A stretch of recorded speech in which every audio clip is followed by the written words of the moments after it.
Hermanos, hermanas, buenas tardes.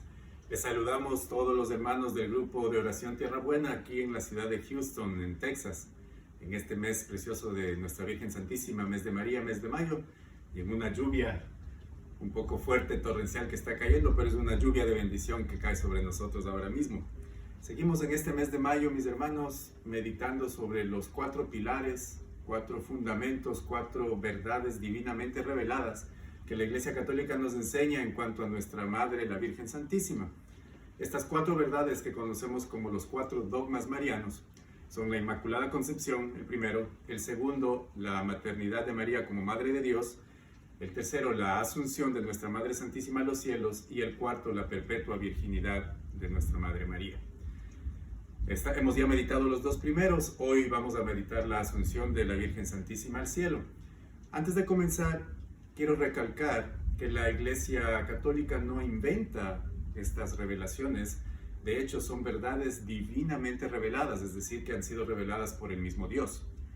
La Iglesia no aumenta la revelación ya establecida, porque la Iglesia claramente nos enseña que la revelación como tal ha terminado con la muerte del último apóstol.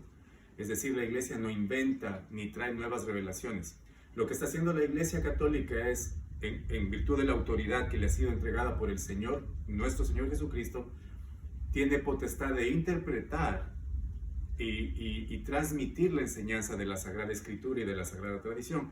En este contexto, estas verdades sobre la Virgen Santísima, que ya han estado por siempre reveladas dentro de la Iglesia, se hacen explícitas, de alguna manera se ponen de manifiesto oficialmente. Sin embargo, muchas de estas tradiciones ya habían sido no discutidas, sino celebradas por la Iglesia desde los primeros siglos. Y nuevamente recalcar que todas las enseñanzas de la Iglesia Católica en cuanto a nuestra Madre Santísima se enseñan por virtud y por los méritos de la santidad de nuestro Señor Jesucristo. Bueno, vamos a ponernos en presencia del Señor, pidiéndole que su Espíritu Santo se derrame en nosotros, tanto en las personas que estamos aquí en Houston, como en cada uno de los hermanos que va a escuchar esta reflexión. En el nombre del Padre, y del Hijo, y del Espíritu Santo. Amén. Santísimo Señor, te pedimos la gracia del Espíritu Santo para caminar y que ilumine esta reflexión sobre estos misterios de nuestra Virgen, la Santa Madre de Dios. Te pedimos del Espíritu Santo para que nuestros oídos estén prestos a escuchar la enseñanza y nuestro corazón dispuesto a recibirla. Que sea todo así por los méritos de nuestro Señor Jesucristo. Amén. Amén. En el nombre del Padre, y del Hijo, y del Espíritu Santo. Amén. Continuamos entonces reflexionando sobre el tercer misterio de nuestra Virgen Santísima, que es su Asunción. Una vez más, recuerden que estas son pequeñas reflexiones. De ninguna manera pretendemos que sean exhaustivas, ni que agoten todo el material que se puede hablar, que se puede meditar sobre los misterios marianos, sino más bien es una invitación para que cada uno ya personalmente en su casa lea y se sumerja en las Sagradas Escrituras con esta pequeña guía para que llegue al corazón de cada uno de nosotros la enseñanza de la Iglesia y crezca y se acreciente el amor tanto a nuestro Señor Jesucristo y a nuestra Virgen Santísima. Muy bien, algunas semanas atrás dijimos que íbamos a meditar los misterios marianos a la luz de 3 episodios, de 3 eventos claves en el Antiguo Testamento en la historia de la salvación. Esos 3 elementos, esos 3 eventos que propusimos son la creación, el establecimiento del reino de Israel con el rey David y el éxodo del pueblo de Israel afuera de Egipto, liderados por Moisés. Hemos ya analizado, reflexionado la semana pasada sobre la creación y cómo, mirando el Nuevo Testamento a la luz del Antiguo y el Antiguo revelado en el Nuevo, hemos visto cómo la creación muestra a un Adán y a una Eva, y el Evangelio muestra a un nuevo Adán y a una nueva Eva para una nueva creación. Hemos visto también en el Antiguo Testamento cómo el reino de David, cuando entronaban a un rey, siempre estaba la figura presente de la reina madre. Y veíamos cómo en el Nuevo Testamento, en la nueva iglesia, en el nuevo reino de Israel, el Rey de Reyes y Señor de Señores es nuestro Señor Jesucristo, y está presente la reina la reina madre, madre de Dios, que guía y orienta a la iglesia como siempre lo ha hecho. En esta ocasión vamos a meditar sobre la salida del pueblo de Israel de Egipto liderados por Moisés. Podemos mirar que Moisés, cuando lleva al pueblo de Israel hacia el monte Sinaí, no lo lleva tanto como a una reunión política, ni a renovar un partido político. Los lleva más bien a renovar una alianza, a formar una familia, porque la alianza del Señor lo que quiere es volvernos a ser sus hijos, quiere volvernos a juntar como su pueblo, como su familia. Es este el verdadero sentido de la alianza que Moisés va a liderar con el pueblo de Israel en el monte Sinaí.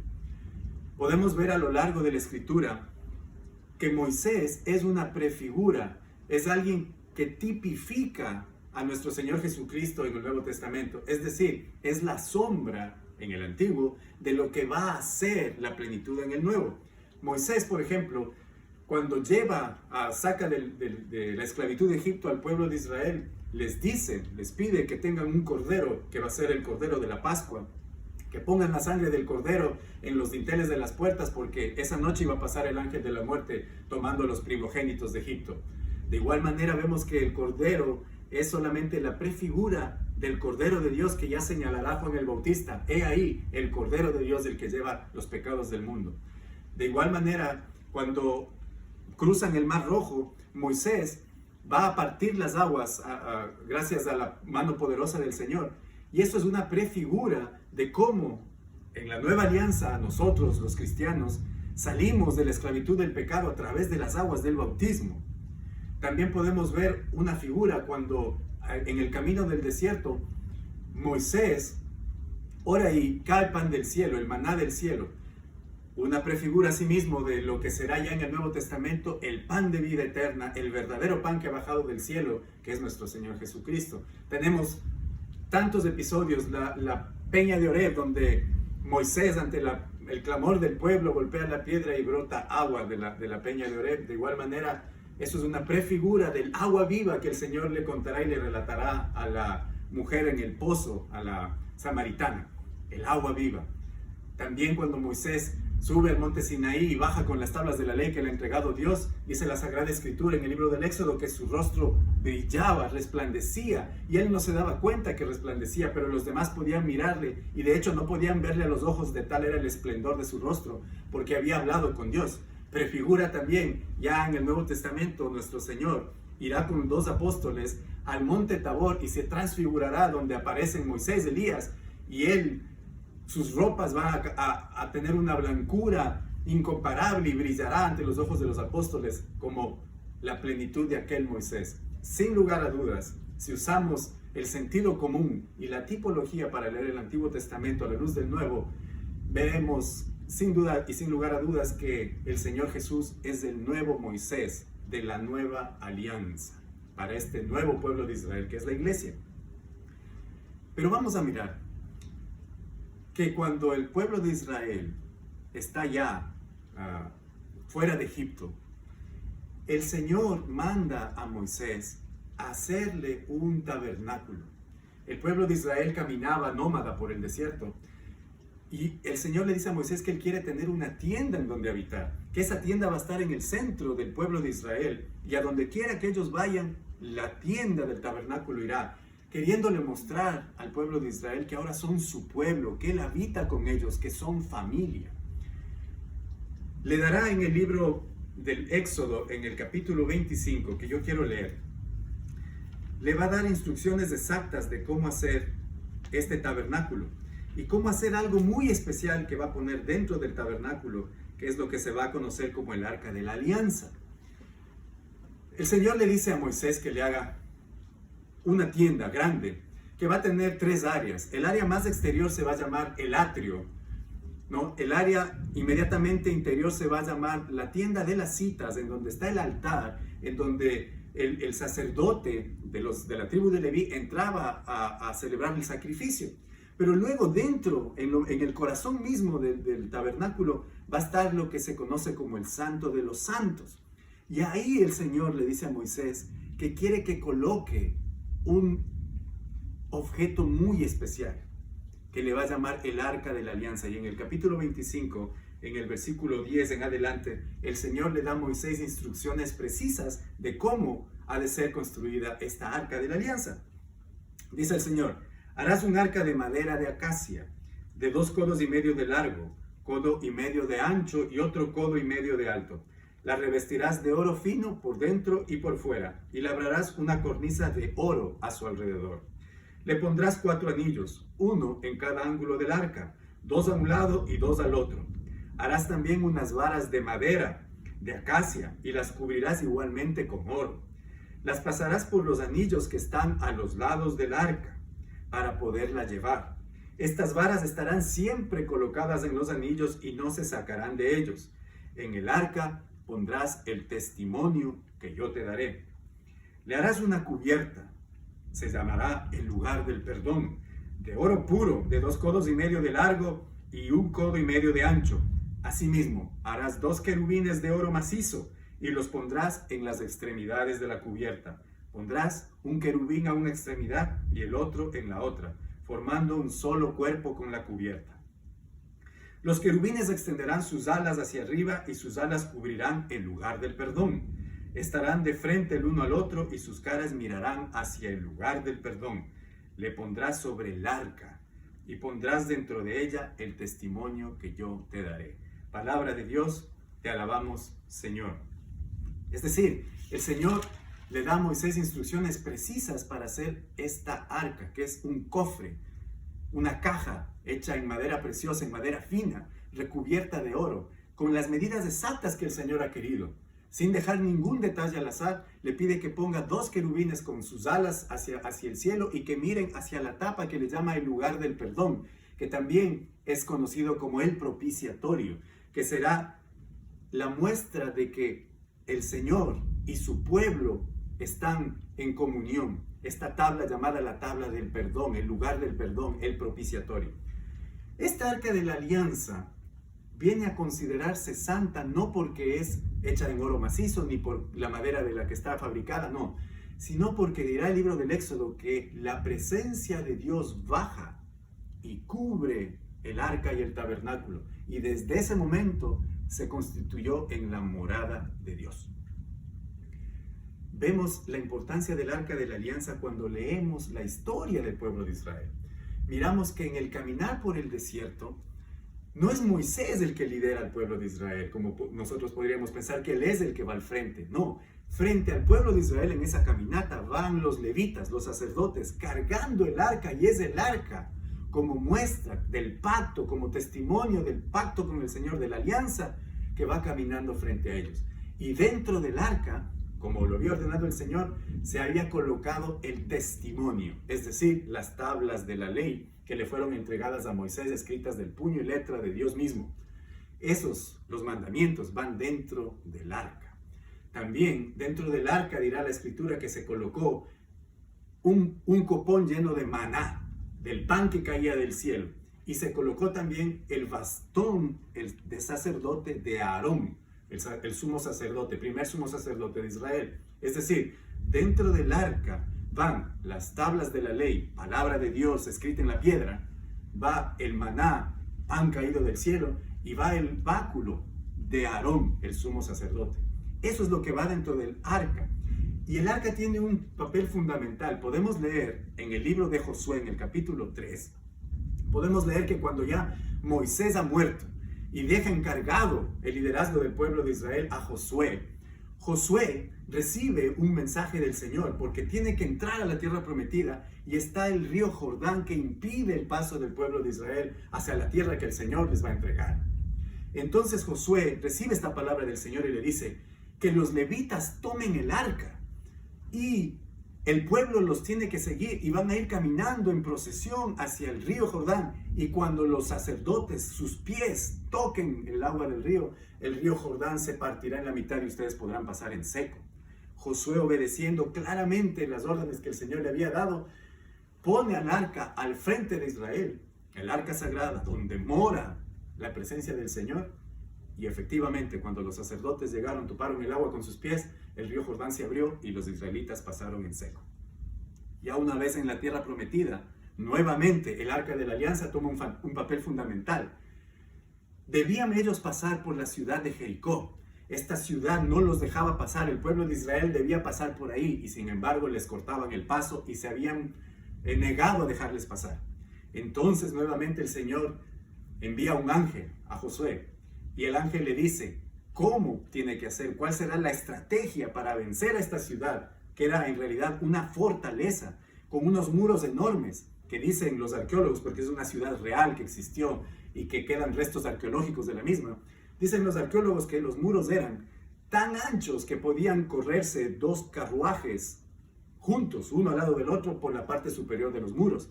Altísimos, una verdadera fortificación. Pues el plan del Señor es, y así se lo dice a Josué, que el pueblo de Israel debía ir durante 6 días y cada día darle una vuelta alrededor de la ciudad, el arca delante, en procesión litúrgica, caminando todo el pueblo de Israel, darle una vuelta y regresar al campamento. Durante 6 días seguidos, el pueblo de Israel debía hacer esto, y en el día 7º debía darle 7 vueltas a la ciudad de Jericó, y en la última vuelta debía tocar la trompeta, levantar la voz en júbilo y en acción de gracias, y las murallas de Jericó deberían caer. Efectivamente, el pueblo de Israel cumplió al pie de la letra las indicaciones del Señor y le daban la vuelta durante los primeros 6 días. Seguramente los habitantes de Jericó miraban al pueblo de Israel y decían, están locos, el sol del desierto los desquició por completo. Pero el 7º día, tal como lo había predicho el Señor, a la 7ª vuelta y cuando el chofar, el cuerno sonaba, las paredes de Jericó, las murallas de Jericó se derrumban ante el pueblo de Israel y el pueblo de Israel puede tomar la ciudad. Nuevamente el arca de la alianza va al frente del pueblo de Israel en esta conquista. Tanto es así que en el siguiente capítulo, en Josué, en el capítulo 7, el pueblo de Israel emprende una nueva campaña, una nueva batalla contra una ciudad mucho más pequeña que Jericó. Sin embargo, se habían apropiado de la victoria anterior y habían pensado que era una victoria por ellos. Y entonces en esta victoria contra un enemigo mucho más pequeño, olvidan el arca. Y entonces pierden la batalla y reciben una gran lección. Es así que vemos la importancia que tenía el arca de la alianza en el pueblo de Israel. Ahora bien, casi 400 años tuvieron que pasar antes de que el rey David encontrara nuevamente el arca de la alianza en las afueras de Judea. Pero vamos a mirar algunas características que vale la pena resaltar ahora sí a la luz del Nuevo Testamento de esta arca de la alianza, de la antigua alianza que está descrita en el Antiguo. En el capítulo del Éxodo, en el capítulo 40, Dios, dice la Sagrada Escritura, cubrió con su sombra el tabernáculo y el arca, y desde ese momento habitó en ella. Lucas, en su Evangelio, en el capítulo 1, en el versículo 35, utiliza el mismo verbo griego, que es un verbo bastante raro de encontrar en la Sagrada Escritura, pues él lo utiliza, el mismo verbo que se utiliza en el Antiguo Testamento para describir que a la Virgen Santísima el Espíritu de Dios la cubrirá con su sombra. Y por supuesto, desde ese momento habitará en ella la palabra de Dios encarnada. De igual manera, en el segundo libro de Samuel, se ve cómo David va a buscar el arca, ¿no? En el capítulo 6, David va a buscar el arca a las afueras de Judá.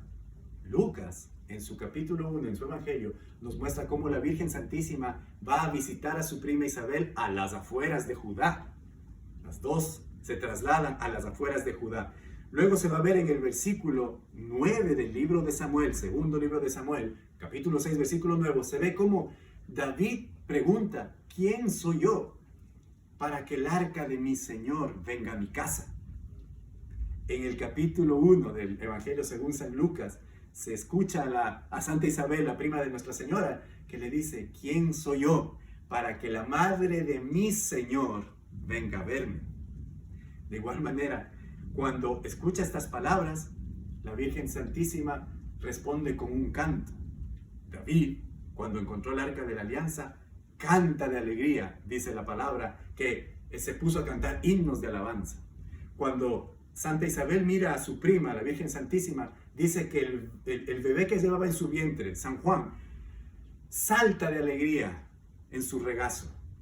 Dice la palabra del Señor en el Éxodo que cuando David encontró el arca de la alianza, saltaba y danzaba alrededor del arca con el pueblo. Y siendo él el rey, saltaba de alegría como un niño. ¿Qué es lo que está pasando aquí? El arca de la alianza, que había estado, ¿no?, en las afueras de Judá durante tanto tiempo, y que cuando la encontró el rey David había estado 3 meses ya en las afueras de Judá, nuestra Virgen Santísima también visita durante 3 meses a su prima Isabel. Es claro que el evangelista, conocedor del Antiguo Testamento, nos está diciendo aquí, sin ninguna duda, que si Jesús es el nuevo Moisés, María es la nueva arca de la alianza. Que si Jesús es el nuevo mediador en este nuevo pacto, María es la nueva arca de la alianza que lleva dentro de sí, no la palabra en piedra, sino la palabra encarnada del Señor. No el maná que cayó del cielo, sino el pan de vida eterna que es el Señor. No el báculo de Aarón, que es el báculo del sumo sacerdote, sino que ella lleva en su seno al único y eterno sacerdote, que dice el libro de los Hebreos, está en el templo sagrado celeste, intercediendo y mediando por nosotros.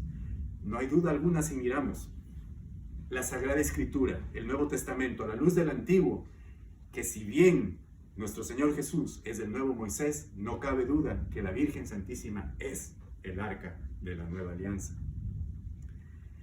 El arca de la antigua alianza, nos cuenta también la Sagrada Escritura, se perdió.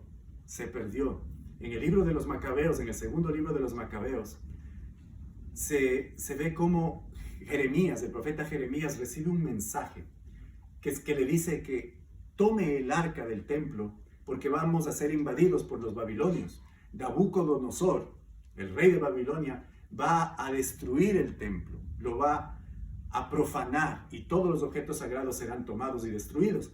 Pues el profeta Jeremías recibe este mensaje de tomar el arca y llevársela, a ocultarla. La lleva fuera y dice la palabra en el libro de los Macabeos, segundo libro, dice que encontró una cueva y ahí escondió el arca, tapó la puerta y tapó cualquier señal que indicara el camino hacia ella.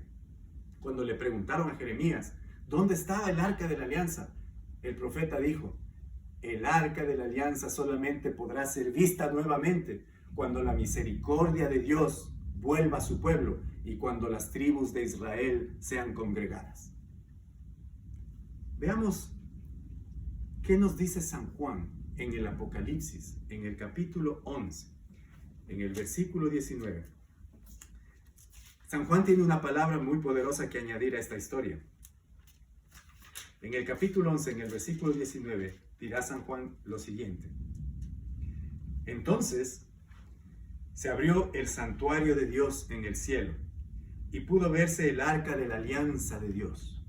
Dentro del santuario se produjeron relámpagos, fragor, truenos y un terremoto y una fuerte granizada. Palabra del Señor, te alabamos, Señor. Juan, en el Apocalipsis, está viendo lo que sucede en el cielo. El Apocalipsis es la revelación que tiene Juan de cómo la liturgia está sucediendo en el cielo, cómo los santos están en el cielo. Mira al Cordero que está en el cielo, degollado pero de pie. Mira altar, mira sacerdotes, mira gente vestida de blanco, mira la liturgia del cielo. En esta visión que tiene él de las verdades celestiales, en este versículo 19 del capítulo 11, dice, se abrió el templo celeste y vi el arca de la alianza. Para sus contemporáneos, cuando escucharon este mensaje de Juan, tiene que haber sido una noticia sumamente buena, una noticia de alegría. Se encontró el arca de la alianza. Juan ha visto el arca de la alianza. Hay que recordar que se perdió desde que Jeremías le escondió el arca de la alianza. Hasta el día de hoy no se sabe dónde está. Entonces, para los judíos, escuchar que Juan ha visto el arca de la alianza es motivo de alegría. Y entonces, seguro querían escuchar cómo está, dónde está, si estaba bien conservada, cómo la pueden recuperar. Y Juan, en lugar de continuar dando una descripción del arca de oro, de madera, el cofre de oro con los querubines, continúa en el capítulo 2, en el versículo 1, que es inmediatamente lo que sigue del versículo 19 del capítulo 11, porque acuérdese que la Biblia, cuando la escribió San Juan, el Apocalipsis, no estaba dividida en capítulos y versículos. Eso es posterior, que la han dividido para que nosotros tengamos facilidad de leerla. San Juan la escribió de corrido, es decir, cuando él dice que se abrió el cielo y mira el arca de la alianza, inmediatamente lo que dice es esto: apareció entonces en el cielo una señal grandiosa, una mujer vestida de sol, con la luna bajo sus pies y una corona de 12 estrellas sobre su cabeza. Palabra de Dios, te alabamos, Señor. Es decir, los contemporáneos de Juan, imagínense ustedes, deben haberle dicho: ajá, viste una mujer, pero mejor cuéntanos qué pasa con el arca, ¿dónde está el arca? Y Juan entonces tiene que decirnos: es que el arca de la alianza es la mujer, es el arca de la nueva alianza, es lo que estoy mirando, es el arca de la nueva alianza. Nuevamente, aquí en este capítulo del Apocalipsis, se ve esta palabra: aparece la mujer, coronada de estrellas, vestida del sol, con la luna bajo sus pies, embarazada. Dirá más adelante el evangelista San Juan que va a dar a luz a aquel que va a ser el rey para siempre y que reinará con trono y con báculo de hierro.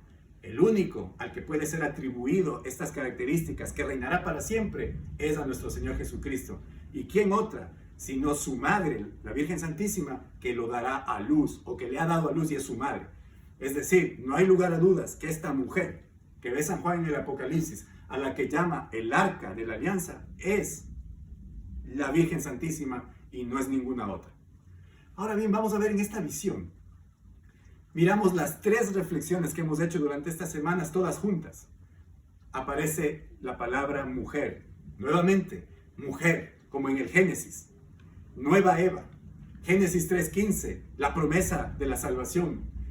Ella, de su descendencia, nacerá el Salvador. Ella le pisará la cabeza a la serpiente. La mujer. Nuevamente aparece en el Apocalipsis la mujer. Más adelante, inclusive, se verá que ella derrota con su hijo al dragón, a la serpiente, porque esa también conoce que la mujer que aparece ahí es la nueva Eva, nuestra Virgen Santísima.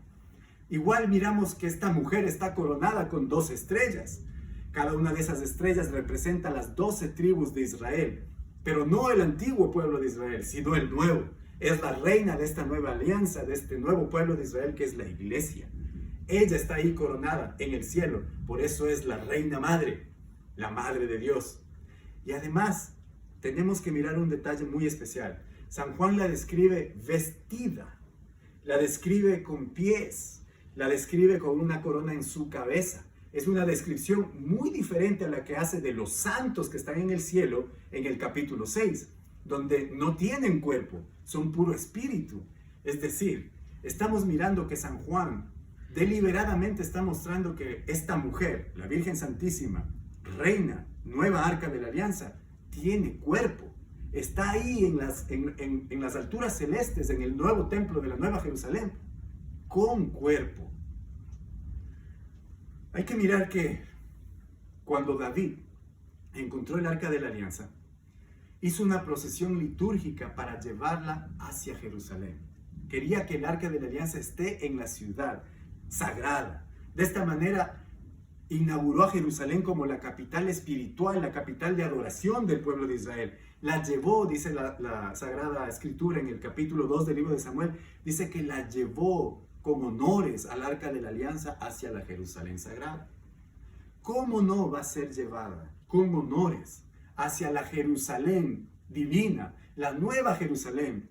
¿Cómo no va a ser llevada con mayor honor el arca de la nueva alianza superior a la que le prefiguraba que solo era una sombra de la majestad de la nueva? Por eso, la Iglesia Católica cree y enseña que la Virgen Santísima fue asunta al cielo, no por su propio mérito, no por su propio poder, sino por los méritos y poder de su Hijo Jesucristo. Ella fue asunta al cielo en cuerpo y alma. En 1950 la Iglesia declaraba solemnemente lo siguiente: afirmamos y definimos como dogma revelado por Dios que la Inmaculada Madre de Dios, María, siempre virgen, después de cumplir su vida terrenal, fue elevada en cuerpo y alma a la gloria celeste. En consecuencia, si alguien, que a Dios no le agradará, osara voluntariamente poner en duda lo que ha sido definido, que lo sepa, ha abandonado totalmente la fe divina y católica. Papa Pío XII, 1 de noviembre de 1950. Es decir, la Iglesia, en el dogma de la Asunción de nuestra Madre Santísima, nos enseña que ella fue llevada al cielo por el poder del Señor, no por su propio poder, sino por los méritos y poder de su Hijo Jesucristo, fue asunta al cielo en cuerpo y alma, de tal manera que su cuerpo, su naturaleza humana, al igual que la naturaleza humana del Señor, no conoció la corrupción. ¿Por qué decimos esto? Nuevamente, nunca la Iglesia enseña algo para resaltar, exaltar a la Madre del Señor. De ninguna manera es así. Es por necesidad, porque exaltamos y adoramos al Señor Jesucristo, que esto es algo que tiene que cumplirse. ¿Por qué razón? Porque la naturaleza humana del Señor estaba íntimamente relacionada a la naturaleza humana de la Virgen Santísima. Toda la humanidad, la parte humana del Señor, había sido tomada de su madre, ya que no tenía un padre terrenal. Toda su humanidad venía de la Virgen Santísima. Por tanto, estas dos naturalezas humanas son tan relacionadas, son tan parecidas la una a la otra, que si la naturaleza humana del Señor fue preservada, como dice el salmista, de la corrupción, la Virgen Santísima también es preservada de la corrupción por los méritos de su Hijo. ¿Qué quiere decir esto? Que murió, pero su cuerpo no se corrompió, no se descompuso, no se pudrió. Al igual que el Señor que murió, la Virgen Santísima también murió. En esto hay que aclarar, a veces tenemos la confusión en los católicos de que la Virgen Santísima decimos se durmió.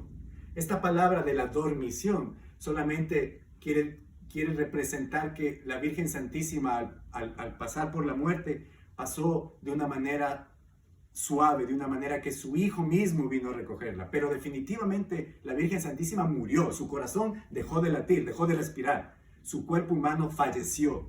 Sin embargo, en ningún momento no comenzó a corromperse, como sucede con los cadáveres normalmente. Al segundo inmediatamente después del último aliento, el cuerpo comienza a descomponerse. No es así el caso ni de nuestro Señor Jesucristo, ni de la Virgen Santísima.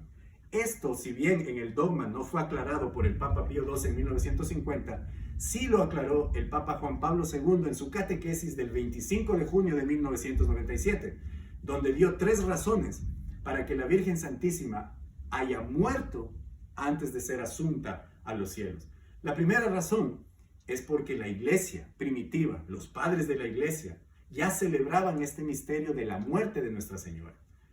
San Ambrosio, San Epifanio, San Jerónimo, todos ellos tienen escritos donde se dice claramente que la muerte ocurrió, que Nuestra Señora murió. 2, dice Juan Pablo II que no se le puede atribuir un don superior al de su Hijo. Es decir, si nuestro Señor Jesucristo murió, la Virgen Santísima tiene que haber muerto, porque no podría tener un rol aún mayor que su Hijo. Y tercero, tiene que haber muerto porque ese es un requisito para resucitar. No puede resucitar aquello que no ha muerto. Y no podría subir a la gloria del Padre si no resucitara previamente habiendo muerto. Por eso sabemos que la Virgen Santísima murió, pero su cuerpo no conoció la corrupción. Y este es el misterio de la Asunción de Nuestra Señora, que es el tercer dogma que nos propone la Iglesia Católica para nuestro crecimiento y nuestra fe. Ahora bien, ¿por qué es importante que la Señora esté en el cielo? ¿Por qué es importante que ella esté allá, el arca de la alianza, la reina? Porque está intercediendo por nosotros. En este mes de mayo, mes de María, recordamos los milagros de Fátima, pero tantas y tantas apariciones que han habido en el Ecuador, en todo el mundo, donde la Virgen Santísima nos pide conversión, ayuno, penitencia, nos pide que volvamos a su Hijo. Nos dice no que volvamos a ella, sino que volvamos a la fe, a nuestro Señor Jesucristo.